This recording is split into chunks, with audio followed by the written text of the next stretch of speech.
Being. Oh, hello. I am going to start off slow as people roll in, but I would love to start just by giving a really heartfelt thank you to Cynthia, that's Olivia and Cindy mixed together. Cynthia have become one person, Olivia and Cindy and Carrie and the entire Women's Council of Realtors team for organizing this beautiful event. A little round of applause from all of us. I know firsthand how hard it is to hold an online retreat with this many people and this many teachers. It's no easy feat. So we all thank you for your hard work. And thank you for inviting me to be a guest speaker. I don't think that you knew what you were getting into by inviting me, but Carrie did. And it's an honor and a joy to be here. So my name is Katie Bell, as you can see by the little tag underneath my name. I'm a teacher, a writer, a coach, and about a year ago, I founded my own company called Yogic Self-Care, and it's a blend of ancient practices for modern self-care, modern times, and it's all about empowering self-sovereignty in women. Self-sovereignty. I love that word, and especially on November 4th, 2020, with the state that we are all in, self-sovereign women. This is what we need the most. So we're going to get to all that later, but I'd love to start our time together just by kind of dropping into our bodies, into our breath, and into this moment here together. So we'll start by finding a tall, comfortable seat. And if it feels safe and all right in your body, I invite you to close down your eyes.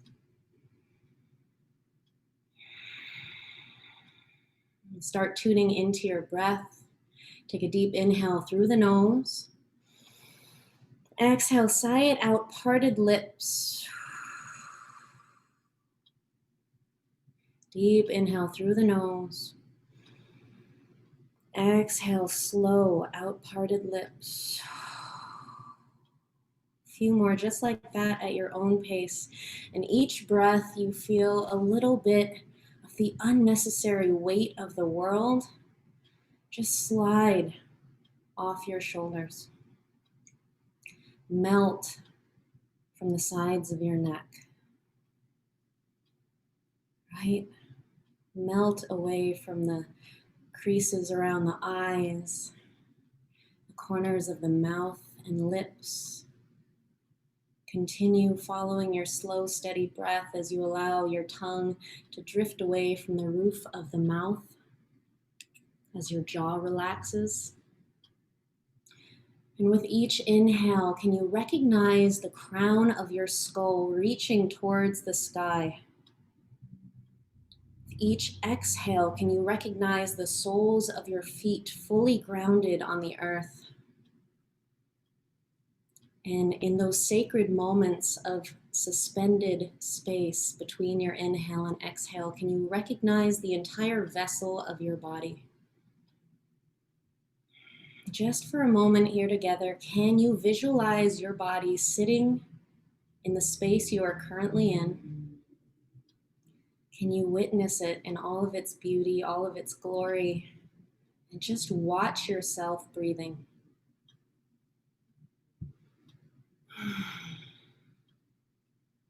Remind yourself that you did not come here today to gather new information or accumulate more data. No. You brought yourself here today to remember that which you already know to be true in the depths of your hearts that you have simply forgotten. I have no master's degree in what makes you tick, what makes you well. I do not study any ancient science that's going to give me your answers. I have simply come here today to help you peel back the layers, shed a bit of the unnecessary weight, and put the power of your life back in your own hands. To remind you that every piece of you belongs, even the ones that sometimes feel lost in the dark. I'm not here to shed a light. I am here to help you reignite your own flame. The last thing I want or need is to create a bigger community of people that are dependent on me. No, I walk in my truth every day to inspire others to walk with me in their truth. I have come here today because it is my mission in life to create an army, yes, an army of self-sovereign women. Because let's get one thing straight. This life, this one sacred life, is a battlefield. It's a battlefield, and we've spent far too long cruising through battle, feet not on the gas or the brake, on autopilot, fighting other people's wars, hiding from our own sacred duty, and sleeping on our sacred work. The first step in fighting this battle together is getting clear with the truth of our situation. That we are living in a world that benefits from keeping us asleep, keeping us numb, divided, insecure, sick, broke, tired, hungry, right, wrong, black, white, sleepless, stressed out, medicated, being forced to choose a side while not really knowing who we are or what we truly stand for. We live in a world that benefits from keeping us under a spell of a belief that we somehow need fixing. The more broken we feel, the better consumers we become, right? The less we know about how to source our own inner joy and happiness, our own inner peace, the more money we're willing to pay for external solutions. So friends, today we meet on the battlefield. And if this isn't what you were expecting from Rewiring Your Wellness, good. I did not come here today to keep you comfortable. I came here to shake you up a bit. I came here to make you sit up in your seat just a little bit taller so that you could get just a brief glimpse over the next horizon into the ocean of your possibilities. I didn't come here to play nice. I divorced from the need to be nice many moons ago. And trust me, I was an expert. I was a chronic people pleaser. Raise your hand if you're a chronic people pleaser. If you say no to your own truth and yes to everyone else's, and it's making you unwell. No, not on November 4th, 2020. I did not come here to do anything other than light a fire in your gut and help you expand your belief of what is possible in your life so that you no longer fit into the old boxes, the old paradigms of your being. They all start to feel a bit too small, a size too unlivable. I came here today for my army of female friggin' warriors to bang on your doors and rouse you from your slumber, because there's no time to wait. Now is the hour. Now is the hour to dethrone the virus that is plaguing our world, the real virus. It's not COVID, it's apathy. That is the real virus plaguing our world, and we need to start infecting the world around us with a different virus. Because guess what's just as contagious, and this is going to sound so cheesy? Compassion. Compassion, presence, clear sight, and inner knowing. Once you catch it, you can't shake it, and it hurts. I'm also going to hold back from saying the F word. I tend to get really enthusiastic and curse, but I'm gonna hold it in today for all of you. Okay, and this all starts with rewiring our beliefs around what wellness and what self-love actually are. Because wellness is not about fixing that which is broken. And self-love is not always soft. You cannot fight the good fight living and thinking in the same paradigm that keeps you believing you are anything less than whole. And I cannot have sleepy warriors. So join me on the battlefield, friends. Bring one hand to your heart, one to your stomach. Again, if your eyes feel comfortable closing down, sit up a little taller, take a deep breath, and repeat these words to yourself. I am safe. I am cared for. I am free to be me. My truth matters. I am worthy just as I am. I am in control of my wellness.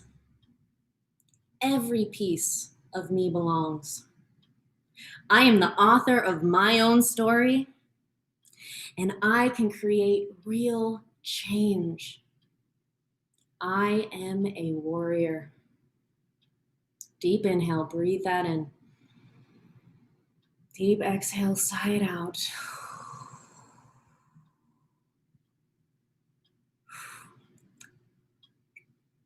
Welcome, welcome, welcome, my warriors. I am so excited to meet all of you here today. I am currently calling in from a little town called Port Jervis, New York, on the banks of the Delaware River, but I'd love for you to drop into the chat board two things: the state or the city and state that you're calling in from, but also before you drop in where you're calling in from, take a moment. This next one is a big ask. How am I feeling in this moment?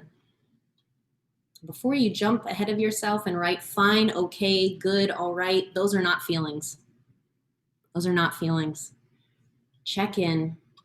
Not the moment before class, not the moment after class, not yesterday, not tomorrow, not last year, not next year. How am I feeling in this moment? So drop your state, your city or state, and how you are feeling.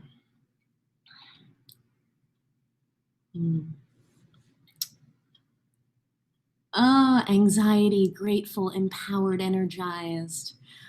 Oh, wow, we're calling in from all over the place. I see some Florida, Antonio, Texas, San Antonio, Scottsdale, Arizona. Tired, grateful, stressed, overwhelmed. Oh, I am with the right women. I am with the right women. That everyone's saying anxious, stressed, and overwhelmed.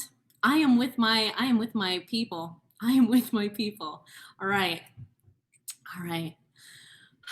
So please keep sharing where you're from, how you're feeling, and stay in tune with the chat board, because you are not just here for me. You are here for the community. You are here for each other. Checking in with ourselves, this ability to check in with our internal weather on a moment-to-moment basis, is the start of shifting the way we view the entire world around us, right? If we don't know how we're feeling, how could we ever have the space internally to take in what's going on?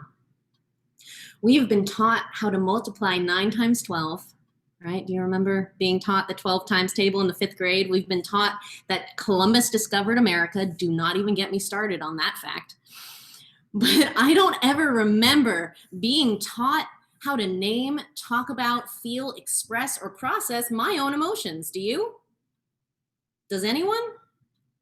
If anything, I was encouraged my entire life not to experience so many emotions, especially in public, right? Raise your hand if you're familiar with this one.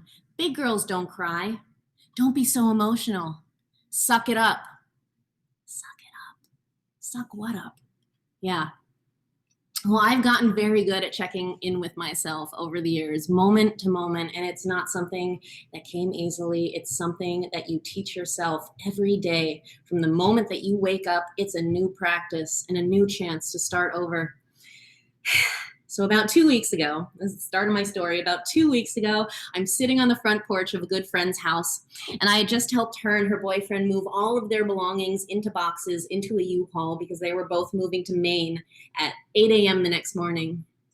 So I'm sitting on our porch, I close down my eyes, it's 9 p.m., it's dark out, there are crickets, frogs, it's a nice lake community, it's very peaceful, and I ask myself, how is my internal weather? How am I feeling in this moment? And the answer comes back loud as cats mating in the spring. Overwhelmed, like I need a break. Stressed, anxious, like I can't breathe. So the other part of me that's witnessing and asking the question is like, really? What else? So that stressed part of me says so clearly, you did not become your own boss so that you could work right through your holidays. I was like, oh man, Call me out, intuition. Call me out, why don't you? It's true. That next morning started an entire block that I had highlighted in my calendar 6 months ago that said vacation, take this time off. And somewhere along the way, I had penciled in appointment after appointment, work obligation after work obligation into that entire week that I was supposed to take off. WTF? Why on earth would I have become my own boss, started my own company, gotten off the hamster wheel, only to create another hamster wheel of my own fashion, right? Yes, maybe it's purple and sparkly now instead of the boring silver. But I did not get off the hamster wheel to just trap myself in another run. I certainly didn't do it for the health benefits or the job security, because let me tell you, I did not apply for my job. I did not network with strangers on LinkedIn. I didn't provide a list of past employers. The job didn't exist. I created my job. And no one ever sat me down and walked me through any cushy pension plans or health benefits. No one walked me through that. So why would I build another hamster wheel? Well, to create your own schedule, to play by your own rules, to rule your own life, to run your own life. These are the dialogues I have in my head. So that was one version of me. This is the other version. Are you really running your own life if you're still experiencing the same amount of stress, overwork, plagued with anxiety and existential dread all the time? Right? Yeah, your name is on the door of the cage now, right? You were the CEO, but you're still running. Maybe running your own life means learning how and when to step off the wheel and rest. How and when to step off the wheel and rest. By the way, does anyone else have these types of conversations in their head? And it's like, yeah, okay, the saner part of you and the part that's currently walking out into the world. Yeah. So the next morning at 8 a.m., remember, I had just helped my friends move all their boxes into the U-Haul. They were moving the next day at 8 a.m. So the next day at 8 a.m., I pull up in their driveway, I step out of the car, and I yell, I'm coming to Maine with you. And I probably should have finished that sentence and been like, for a week, because they definitely got their hopes up. I mean, who wants to move to northern Maine right before winter? No one. That is the answer. No one. They thought I was moving there with them. So I spent the last week of my delicious, stressed out life on the coast of Maine, resting, going with the flow, following my curiosities, phone turned off, presents turned up. Phone turned off, presents turned up. And let me tell you, I am that weird beach person. I'm that weird beach person, you know, the one that's like squatting over the kelp, gathering seashells into my pocket, spontaneously breaking into a run to chase the seagulls, running with so many seashells in my pocket, I sound like an indigenous ceremonial rain stick. Yeah. So here I am walking on the beach. It's an unexpected week. Beautiful time off. And there are thousands of footprints sprawling out in front of me. And just to be clear, all the owners of said footprints were not on the beach at the same time. It was very social distanced. Everyone was safe. But there were thousands of footprints sprawling out in front of me. And I had this thought, every single person that walked this same stretch of land had a completely different experience based on their current internal weather. They did not see the same things. They did not experience the same things. The external weather was the same. Their internal weather was different, right? But I'm going to go out on a limb here and say they had a few things in common.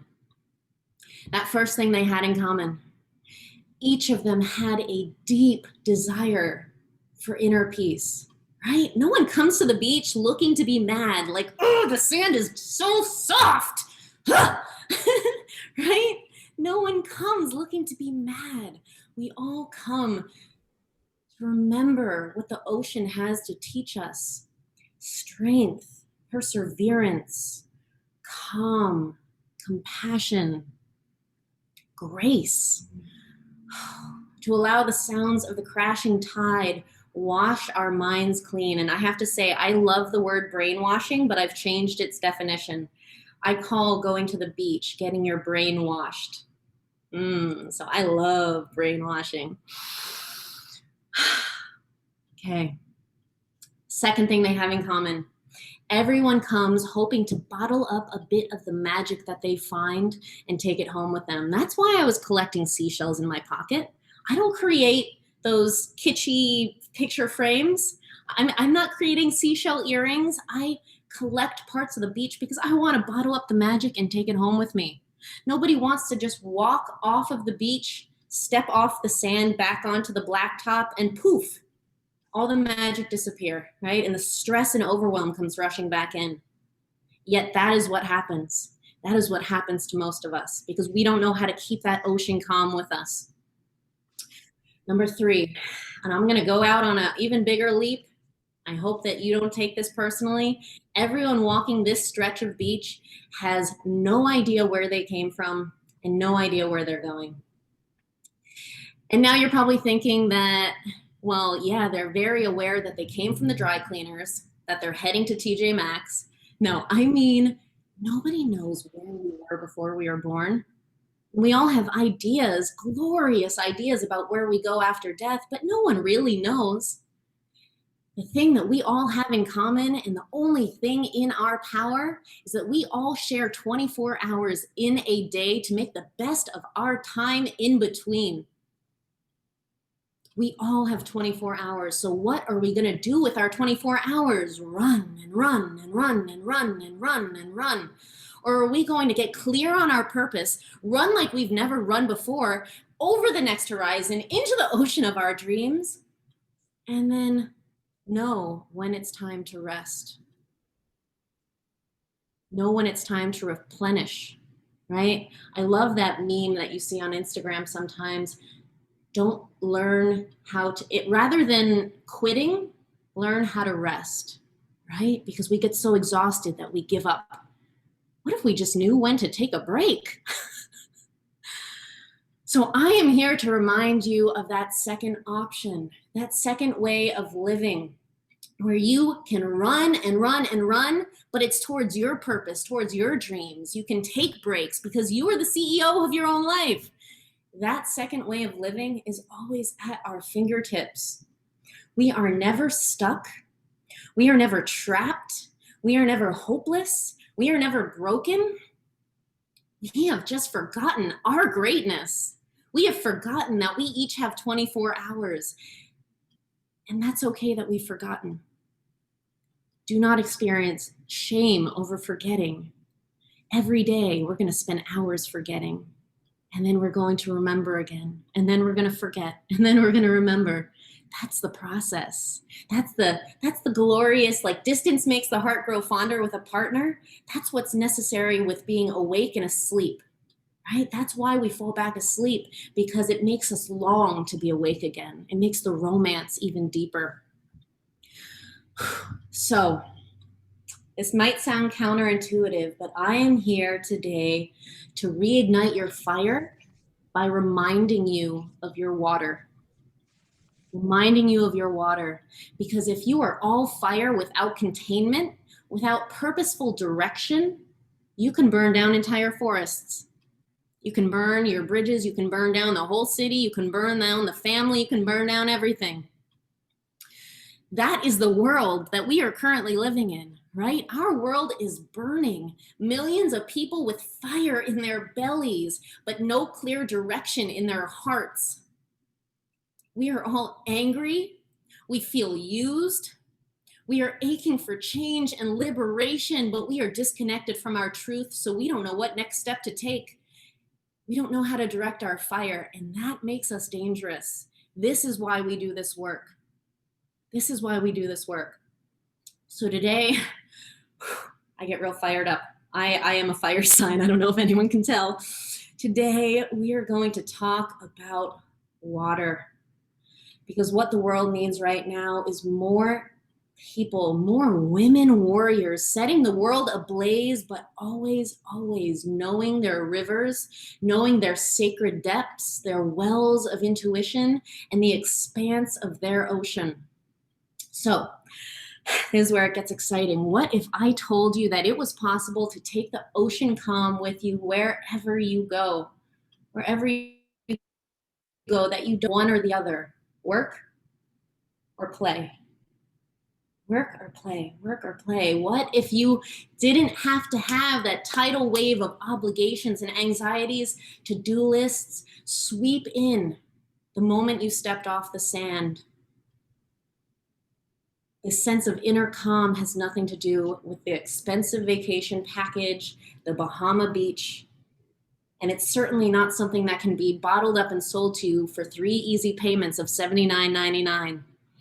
What if I told you that at any given moment in any torrential storm of your life, you could navigate your route back to the inner ocean? Back to your inner ocean, because you had a map. You would want that map, right? I would pay a lot for that map, I tell you. Those silly maps that they have at hotels, it's this map is so much better than the maps at the coast. Right? I don't care where Scotty's auto body shop is, but I sure as heck care about the map that routes me back to my own heart. So let's get down to it. Here's where we draw the map together. And you are about to see, I am old school. And before I bring this out, your mind might think that you came here for a fancy PowerPoint slideshow, but your heart brought you here for human connection. So I want to stay right here locked with you the entire time. I'm here for human connection. I'm not here to hide behind a PowerPoint and words and fonts. I don't care about fonts. So I hand wrote everything. If I'm ever looking this way, it's because people walk by my window and stop and stare at me as I'm talking. All right. Woo-hoo. There it is. There it is. That is what we are talking about today. Yes. So, as you can see, rewiring your wellness, I broke it into 5 steps. And then that 5th step, I broke into 5 more steps. So it's 10 altogether.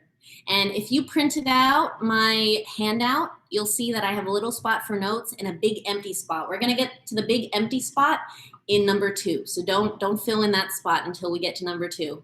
We're going to start with number 1. And before we even do that, I just want to be clear. This list that we're creating, it's not a list, it's a map. It's about learning your internal navigation system, not being dependent on Google Maps or your boss giving you time off, or even me as a teacher. But it's about knowing how to route yourself home. And on the map today, just for today, the destination home is always the ocean. Okay? The ocean is the destination. Now go with me here. I know not everyone's an ocean lover. Some of you might like the mountains. Some of you are all about the desert. We got some Arizona. We got some Florida. Some of you might really love the city. Excuse me. That is perfectly fine. But just for the sake of today's class, let's make the destination the ocean.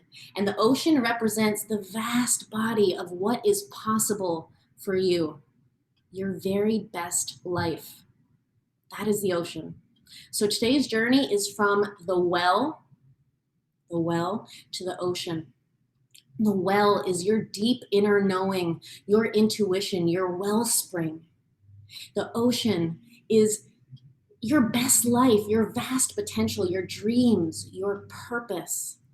And the route in between them is your relationship with your mind, your relationship with your body, your relationship with your emotions, your partner, your job, your everyday experience, and how you interact with every one of life's unpredictable circumstances that come your way. So today we're going to call the route in between the well and the ocean our rivers. I really love water. Our rivers, right? And these are rivers of energy and awareness. And I think everyone's familiar with the term, where your attention goes, your energy flows. So that's what we're going to be talking about. If you're a yoga practitioner, you might have heard the word nadis. If you're into Chinese medicine, we call them meridians. But these are energetic superhighways that run throughout the body. They even hover a little bit outside of the body, and they take in everything from the world around us. And when these superhighways are free flowing, they lead to thriving wellness. You are in flow. You are feeling on fire with your water. You are all the elements. But when they get clogged, when they get blocked by fallen trees, become stagnant, when they become frozen by fear, when they become meek and turn to mist, when they get confused and turn to fog, when they boil with anger and they turn to steam, that is when disease happens. Right? So let's break down 2 words. First one, disease. Dis-ease. Disease is a lack of ease. It is a lack of flow, a clogging up of our vital energy life force channels. Now that we've broken down disease, let's break down an even more important word, wellness. Right? It's right in the title. Wellness. Wellness. Wellness starts with recognizing where you are right now, and that's number 1. Step number 1, locate yourself on the map. I don't know if you can read it. I might be too small, but I'm going to tell you what they say. Number 1, locate yourself on the map. And let me tell you, the place that you are is in a well. The well in wellness is admitting that you are in a well, that you have spent most of your life digging wells where other people have told you to look for water, on dry, rocky ground. That you've spent much of your life digging shallow well after shallow well, when all you really need to do is just dig a little deeper right where you are, right? Now, perhaps you, like me, have in fact already divorced from the need to dig in places based on other people's expectations and other people's opinions. You are a liberated, empowered woman. You're like, I don't have to dig where you tell me anymore, right? High five for that. Maybe you've identified your patch of soil and you know that there is water flowing beneath your feet, yet you have stopped digging out of fear of failure, out of fear and self-doubt. You've stopped digging from thoughts like, what if I'm wrong? I've abandoned those other wells. I've started digging in my own unique place. What if this isn't actually the right place to dig? What if I'm not good enough to dig here? What if everyone finds out? Imposter syndrome, I'm a fraud. Right? These are real fears. Drop it in the chat board if you've experienced any of that talk in your mind and it's held you back. Perhaps even worse, you've set down your shovel. You've gone and climbed back into one of the old wells of the past. You know, that old well of the past where you bought those fancy throw pillows, you put down a carpet, you padded the sides of it, and made it seem comfortable and familiar. You've gone and got comfortable in a familiar old well, trying to make yourself forget the truth that you were sitting alone in the dark in a cold well that was never meant for you. It was never meant for you. Take a deep breath. This is some intense stuff.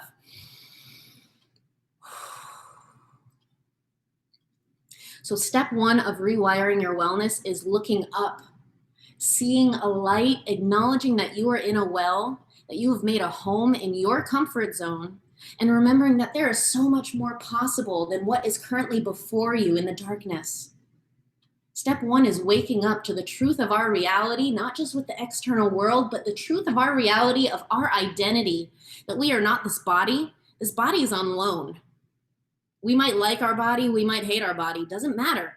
It's not ours. We're not keeping it forever. It's on loan. We are not this mind. We are not this mind. We are not the tangle. We are not the narrative. We are the witness behind the mind and body. We are something divine.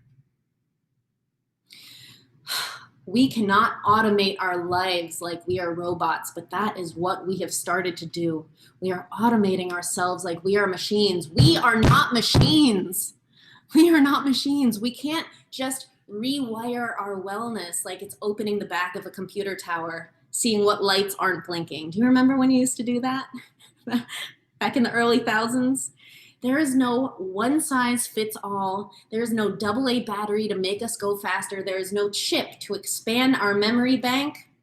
There's no software update to make us run smoother. We are not human doings. We are human beings. And unlike a machine, our inherent value is not dictated by our productivity or a fact or a figure. Our ancient Eastern philosophies got it right.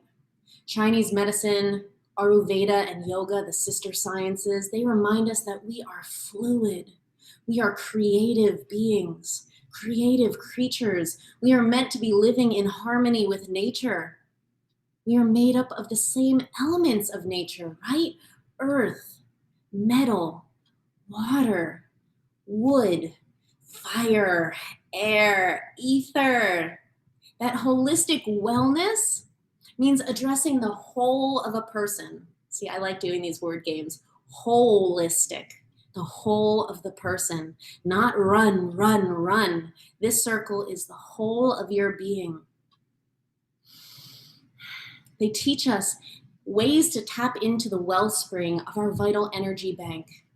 And in India, they call this energy prana. In China, they call it chi. I don't care what you call it, but we cannot wield it and source its power if all of our channels, all of our rivers are clogged up just trying to process the amount of information that we are forced to take into our system on a regular daily basis. Right? Forget the numbers in your bank account right now. You have been taking out loans from your life force energy bank that we are not built to pay back. Our bodies were literally not designed to be able to process this continuous overload of information, the stimuli from the moment that we wake up. We weren't built that way.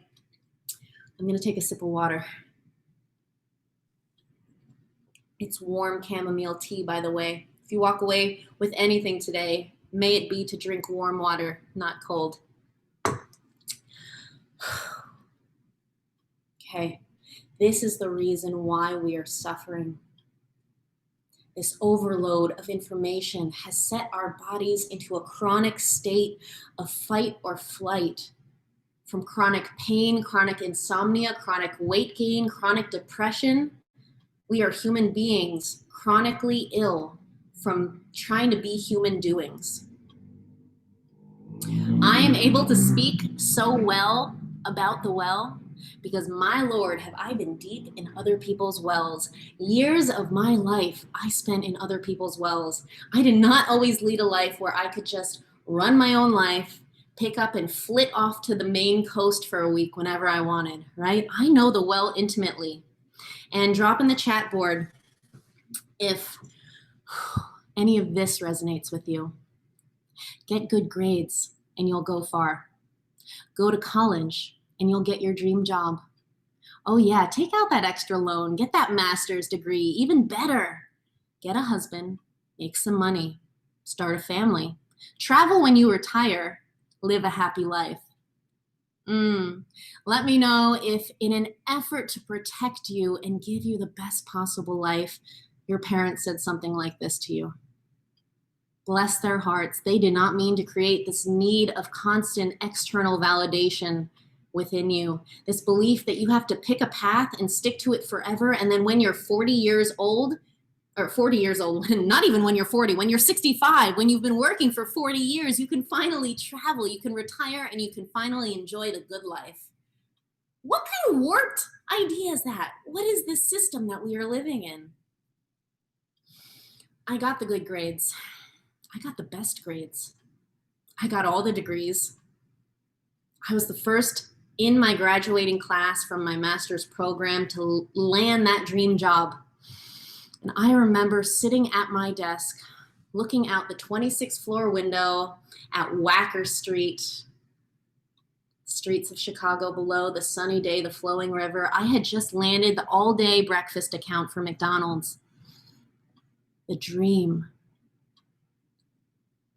And I never felt more empty. I I never felt more empty. I remember thinking, I am paid to come up with creative ways of selling families food that promises happiness but actually delivers illness. This cannot be what I'm meant to do with the rest of my life. I spent so many years coming up with ideas and designs for other brands and other people. I never slowed down, rested, and took the time to figure out what I wanted to design for me. Right? What life did I want to paint? Colors dictated by some outside brand guidelines or by my own inner voice? Now, whether you consider yourself creative or not, everyone here is the designer of their own experience. Being the CEO of your own life means getting up the balls or the ovaries or whatever body part that you need to get up to climb out of the well that you are currently in, that you know in your heart is killing you. There's a mourning period. It's not easy. There's lots of crying. Now, I am sitting here with a group of empowered women, and I know all of you, well, I'm assuming 95% of you are realtors, and you already have bomb jobs. You love your jobs, and that is great. High five to that. So let me be clear. Your well, for me, it was my career, but your well doesn't have to be your job. Your well could be as simple as your relationship with food, your relationship with your family, your partner, your finances, and probably if you're in this class right now, your relationship with your own self-care and self-love. Whatever it is, let me remind you that it is all related. Another great saying, how we do one thing is how we do all things. It is all related.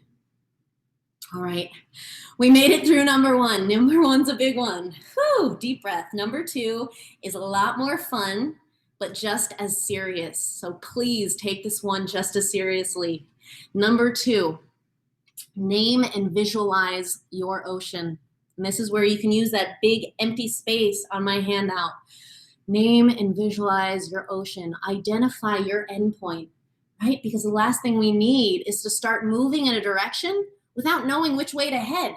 If I don't know what I want, how do I know which way to head? I'm just going to waste my time, my energy. And we've already discussed that we don't have enough time or energy as it is. We don't need to go wasting it.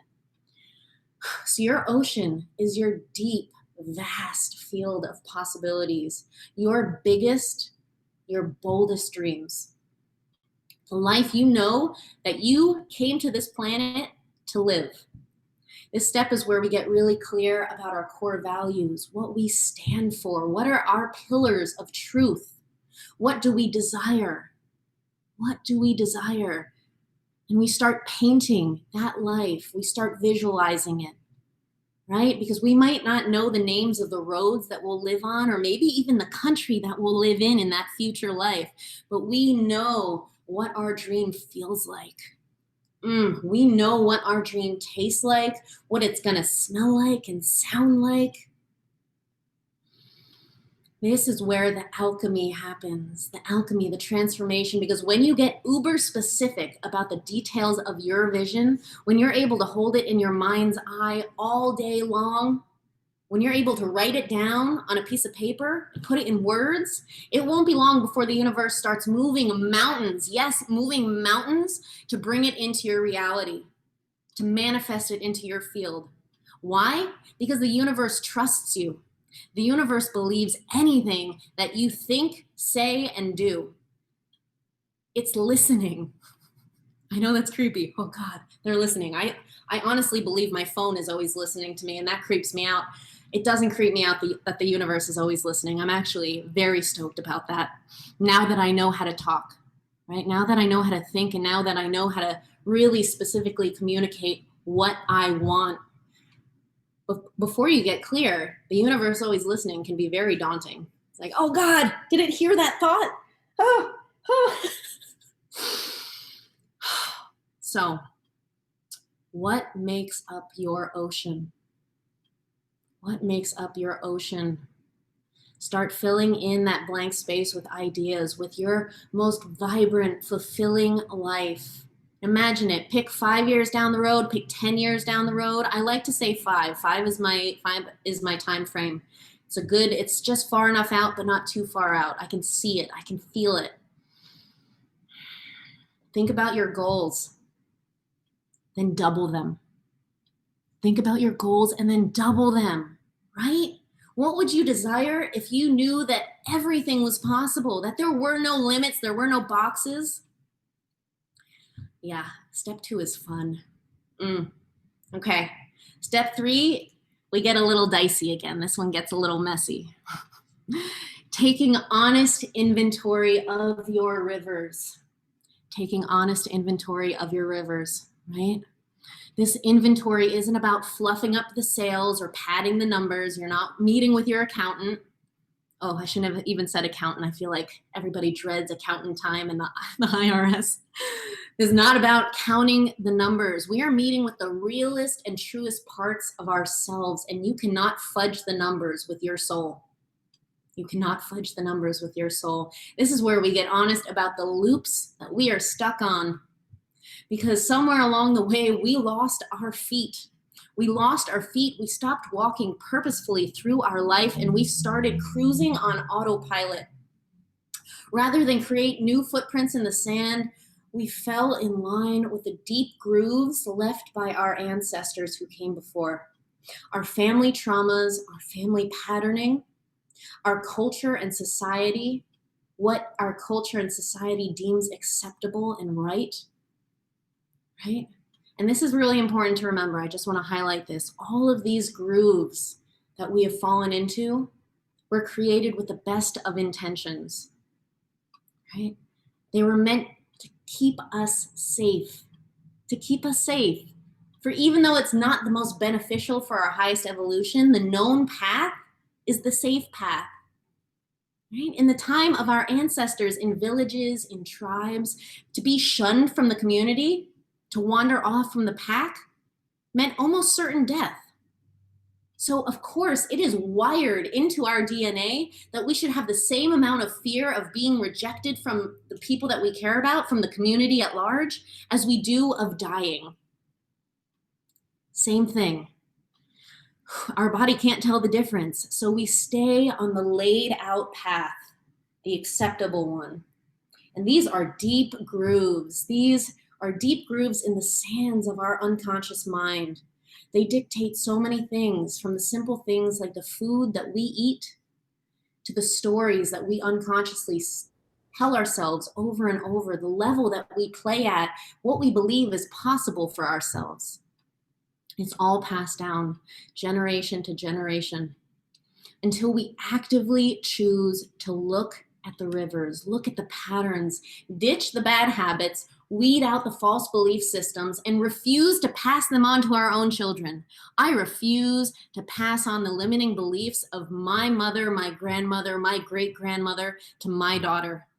And I am still weeding them out of myself before I have my daughter, but I feel her in the future, and I'm doing this work for her. Now, maybe we've done this work already. Having a therapist is great, and many of us have experienced therapy. Many of us have experienced life coaching, so we might have looked at the loops. We might have weeded the path, right? You might know you're digging in the right place. You sprung water, you know what your ocean of dreams is, but somehow, tell me if this resonates with you, somehow your daily actions are still damming up your flow and inhibiting you from getting to your dreams. Does anyone resonate with self-sabotaging? Right? Things start falling into place. Everything starts going your way. And then you find yourself spending 5 hours late into the night watching The Vampire Diaries with Haagen-Dazs and spoon in hand. And please tell me someone else relates to this specific example, because this is my life. This is my vice. Oh, yes, okay. Someone else. Great. So we have to take a look at our rivers. Are they frozen? Are they leading to places that are out of alignment with what we truly want and what we truly stand for? Are our energies dictated by ancestral habits, belief systems, and traumas? by societal standards and demands?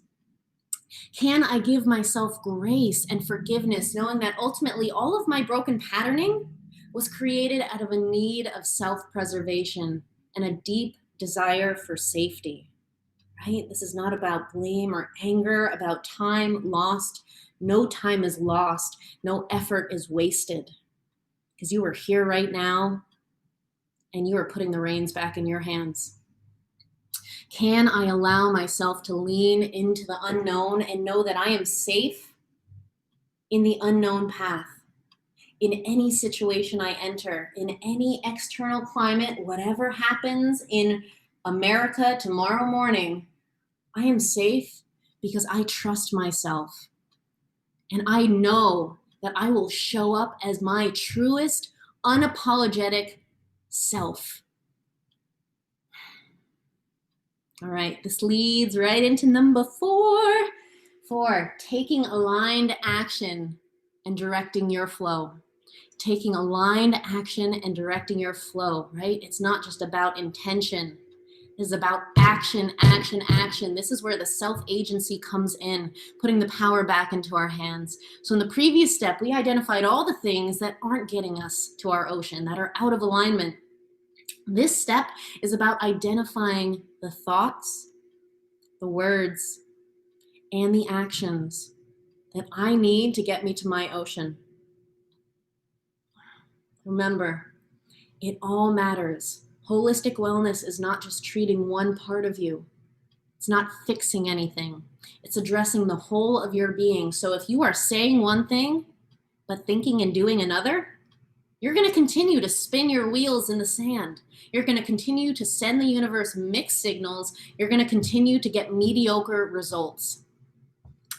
So ask yourself, how do I need to think?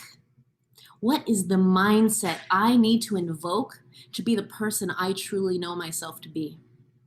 Write that down. What types of thoughts do I need to have? What words do I wish to add to my vocabulary so that they pour from my mouth effortlessly, like honey? What actions do I need to take that will bring me closer to my desired life? Right? The actions. We always focus on actions. What we say and what we think are just as important. Whew, okay, I'm checking my time. I gotta keep moving. Okay, we're on number 5. Break it down into daily drops. Break it down into daily drops, right? Rewiring your wellness is not one grand sweeping gesture that happens overnight. It is about curating a life, curating your entire day, your week, your year, your entire life to facilitate consistent growth through tiny daily habit changes. Okay, looking at point A and point Z, and then maybe while you're looking at point A and point Z, looking at some other like really fit, successful woman on Instagram, this is all overwhelming. It becomes really overwhelming. And you think to yourself, how could I possibly get from here to there? I'll never be her. First of all, comparison is the stealer of joy. Do not look at people on Instagram. Just don't. Just don't. Follow your friends. Don't search for new things. Just like when you are pedaling a bike up a massive hill. First of all, I hate riding bikes up hills. I don't know if anyone in here is into long distance biking. Bless you if you are. But just like when you're riding up a hill, you do not focus on the top of the hill. You keep your vision focused at the next step, the next pump of your legs, focused right at the ground in front of you. Today, tomorrow, that's it. Don't worry about anything past tomorrow. We get there by breaking it down into manageable steps. And I know you all signed up for a class called Rewiring Ourselves. Well, this is where it actually happens. This is where we turn intention into daily action and actually start creating those new neural pathways in the brain that literally rewire the way that we experience the entire world around us. Okay, now number 5 is the one that I broke into 5 different steps. Oh, and I'm going to be throwing some Sanskrit words at you here. Step 1, sadhana. Sadhana. SADHANA, is your self-practice. It's the spiritual practice of making every moment of your life a sacred ritual. We do this in so many ways, but for time's sake, I'm going to go over just 3 with you today. 3 things that you can focus on. 1, feed each of your senses. Not just your mouth. Feed each of your senses. 2, speak in your own love language. Speak to yourself, not to others. Speak to yourself in your own love language. And number 3, be non-negotiable about your morning and evening routines. Now, I typically teach entire workshops on each of those 3 things, but just for time's sake, I'm going to dive a little bit into each one. So, knowing that our subconscious is always eating, right? Feed each of our senses. So here's some examples. We're conscious of what we see. So we read sacred books. We take the long way home. We eye gaze with ourselves in the mirror. We create a vision board. We hang it on our wall. We look at it every day. We pull those visions into our mind. We're conscious of what we hear. For example, we listen to sacred music. We listen to thought-expanding podcasts. We make daily out loud affirmations a habit. Words are so powerful. You can talk yourself out of or into anything. So be careful what you say because you are calling it in. Be conscious of what you touch, right? For example, walk barefoot on the earth more. Place your hands on your body intentionally. Give yourself that oil massage. Invest and pay for that fancy oil massage. Know that you deserve it. Do more yoga. That's a great one for touch. Do more yoga. Be conscious of what you smell. Okay?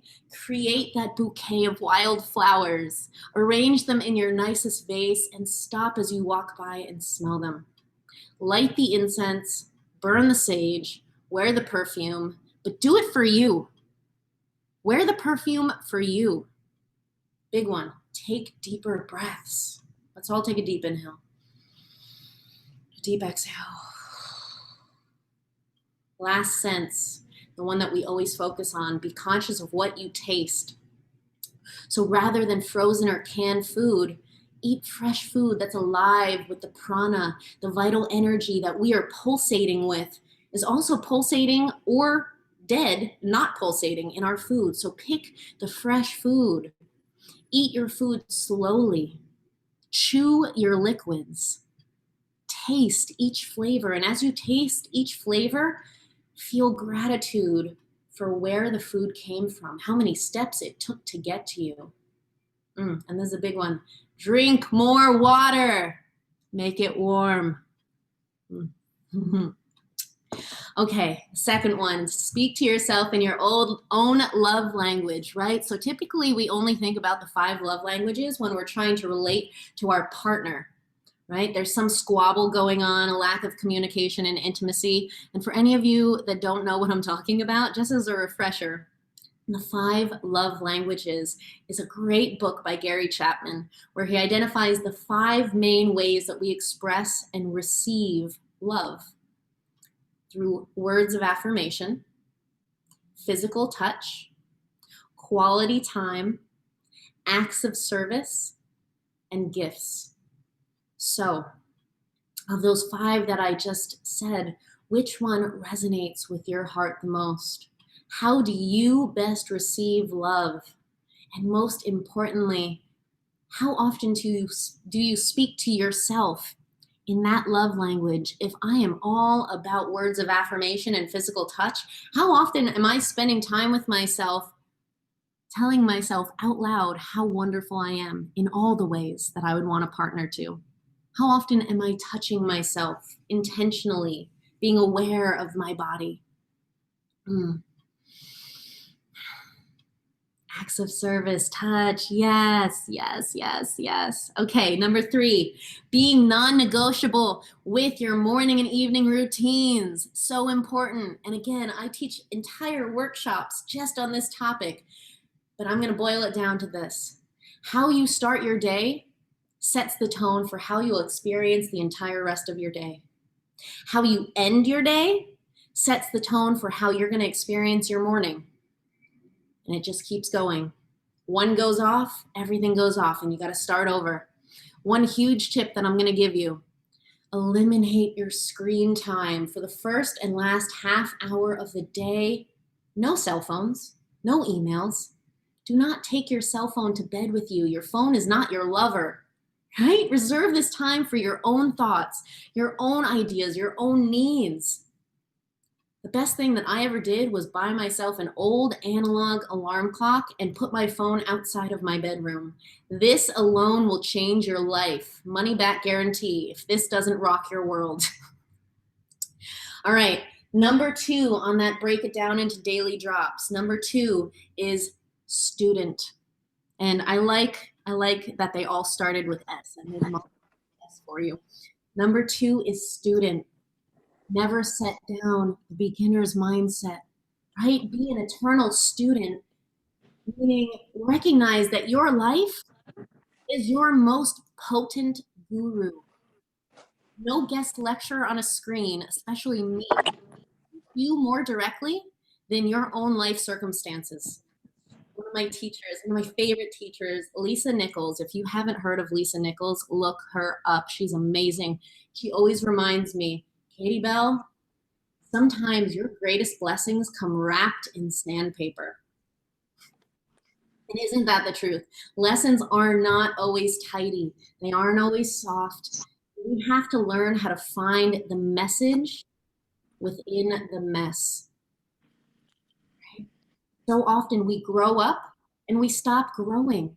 We think that our time as a student is over because we've graduated from school, we've gotten the degrees. We get caught in this need to be a master, this perfectionism. And in the process of needing to be a master and perfect, we develop this severe fear of failure. The severe fear of failure. What if, in the mood of the student, we tried that new thing? We took that leap. We learned to pivot and adjust and grow our wings on the way down. The biggest rewiring that you are going to do in this class in your daily life is learning to leap, falling, hitting the ground hard, and making the choice to get back up and try again. Making the choice over and over to get back up and try again, to cut the word failure out of your vocabulary, and in its place, rewire in feedback. There is never failure. There is just feedback. For every time we leap, we get feedback to equip us to leap even bigger, bolder, stronger, and better in the future. We don't fall on our face and decide to sit down on our great, right? We learn to feel the fear and do it anyway. Okay, we have 10 minutes left. We're gonna do it. Number 3, seva, S-E-V-A, seva. This is another Sanskrit term. Seva is your service to the world, your purpose here on this planet, in this lifetime, in the year 2020. Because whether you see it right now or not, you are here for a reason. And someone out there needs to hear your words, not my words. They need to hear your words, learn from your experience, feel your presence, and heal through your wisdom. In this step, we are reminded how very little our self-care has anything to do with us. Self-care is not selfish. We unblock our channels and make our wellness our first priority so that we can fully show up and serve the world, right? If I am sick of mind or body, of heart, of emotions, of spirit, if I am sick, I can't show up and serve the world in the way that I am meant to. Our wellness isn't about us. It's about enhancing how we show up for each other. Woo! Which leads right into number 4, another Sanskrit word for you, Sangha. S-A-N-G-H-A, your Sangha. Your Sangha is right here. It's these women. Your Sangha is your like-minded community, and it is all about being in resonance. You must find the people who speak and seek the same things as you, Because it doesn't matter if the person tries to hear you with all the best intentions. They try and they try and they try. But if they're vibrating at a different frequency, the things that you say are going to sound like Latin, and the things that you desire are going to seem insane. And I know this because I seem insane to a lot of people. And I do not care because I have found my community, my Sangha. You must surround yourself with people who have identified their ocean and are dedicated to the daily self work of unblocking your channels, of swimming out into the middle of the river and letting go, right? That's all we want, is to find a community of people that are willing to swim out into the river and float with you. Ooh, touch the board. Yesterday I accidentally dropped it and it erased right down the center. Just very funny. Okay, number 5. Last one, surrender. Surrender. We're talking about being out in the middle of the river. It's scary. I saved surrender for last because it is the hardest step and you have to do everything else before you ever get there. Because if you surrender without doing the other work, you're vulnerable, right? You're vulnerable to follow. You can join a cult. If you surrender without doing your self-work, that's how you end up in a cult. That's what I'm going to say. Surrender is about letting go of expectations. It is a leap of faith into the unknown and a trusting that the net will appear, that gravity will always lead your rivers back to your ocean if you just relax and let yourself be carried. And I need to tell you, trust is a muscle. Trust is a muscle just like the ones that you build in your body, and it takes practice. You have to build it. It doesn't happen overnight. Let me remind you of a big truth, a hard one to swallow.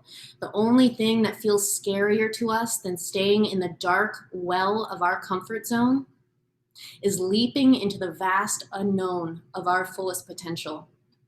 Because our greatest fear is not failure. Our greatest fear is success, is getting everything we ever asked for. How scary is that? All right, we made it. We made it through the board, and I have 5 more minutes to close. Okay, this is great. So to wrap up our time here together, I want to emphasize a few things. Firstly, once we stop running through life, once we learn how and when to rest, we are going to be so pleasantly surprised at how much life we actually have time and energy for. Once we learn how to swim, we're going to be surprised how easily we can navigate any wave that comes our way. And in my yogic self-care programs, we go so deep into all the concepts that we talked about today. This was just a broad overview. But in my programs, we go 108 days deep. One semester is 108 days with 20 women, just 20. It's a small group. Everyone gets to know each other. But today, I wanted to focus on step 1, the well. We stayed on that for a long time because it's the starting point, and because until you can admit that you are living in the darkness of a well, I can't work with you. I can't work with you. The only one prerequisite for the work that we do together in my programs is that you are fed the F up with running in circles and you are ready to make a change. You have to be ready to make that change, because without that, these teachings are fun. They're fun and interesting tools and concepts, but they're not going to take root. They are not going to grow because the soil is not fertile. So friends, in these final moments, let's till the soil together. We have 5 more minutes to till the soil. I invite you, if it's comfortable, close down your eyes, find a tall, comfortable seat. Bring your hands to rest on your body. Take a deep breath in and a slow breath out at your own pace. And I leave you with this. Somewhere in the in-between, there was a moment. There was a moment when your hips stopped swaying to the music in the grocery store, when your unapologetic belly laugh got stifled in your throat, when your truth, the truth of your soul, got shoved down into the far recesses of your being. A moment when the weight of the world's demands and other people's opinions finally tipped the scales and started taking precedence over the calling of your own wild and free heart. When was it that you stopped dancing? When was it that you stopped demanding what you deserve out of this one blink of an eye blessing that we call life? Remember this. There is only one sacred promise, and that is to live and tell your truth. In a culture that profits off of our insecurities and division, please, if you are still here with me listening to these words, allow it to be an invitation back into the rebellious act of being yourself. Dear warriors, show up on the battlefield. Claim what is yours. Claim your self-sovereignty. For unabashed joy is your chemical makeup, and freedom is your birthright. Deep inhale. Deep exhale. That is my time. That is my time with you tonight. I thank you. I love you. I'm so happy to know all of you. Oh, and as a parting gift, I am going to drop my personal email into the chat board right now. I've compiled a list of materials that I think would be a really great complement to today's class. Readings, journal prompts, some take-home assignments that you could do with yourself to really build your sadhana, your self-practice. So if you'd like me to send you a copy, let me just find the board, everyone. If you'd like me to send you a copy, just send me an email with your name saying that you are here at this gathering. And I cannot wait to hear from you. It's CATIEBELLE@yogicselfcare.com. My website is yogicselfcare.com. I hope someone saves this chat board and that I get to see it so I can read all of your beautiful messages. Repeat the phrases that you had us repeat at the beginning of the class. You mean the affirmations? Yes, yes. Affirmations. Let's see. I am safe. I am cared for. I am free to be me. My truth matters. I am worthy just as I am. Every piece of me belongs. I am in control of my wellness. I am the author of my story. I can create real change. I am a warrior. And I'm going to drop that into the chat board. I see some of you are dropping your emails into the chat board. Please just send me a direct email and then I will gather them there because I don't know if I'm going to get this chat. I hope I do. Thank you, Katie Bell. Our next session is starting in 1 minute, so we need to log off of this one and get on the next. But thank you so much for speaking for us today. Thank you, everyone. Thank you, Katie Bell. Thank you.